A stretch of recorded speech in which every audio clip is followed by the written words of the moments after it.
Greetings, Mark Brown here. We're going to be looking at how we can move file right here from Google Doc, right? I'm going to bring it up. Very important now when I open Google Doc right here. If you notice, these are the template.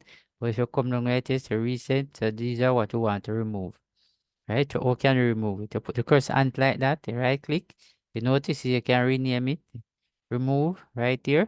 Open a new tab, available offline. So I'm going to click right here. You notice it right here. Yes.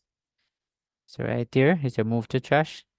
All right. If you notice right here, you can undo it if you want it to undo it. So if I click back on undo, you notice you see come back right here. You notice a restore. Go back again.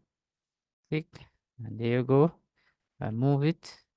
All right. If I come again, I can right click again. Then move it.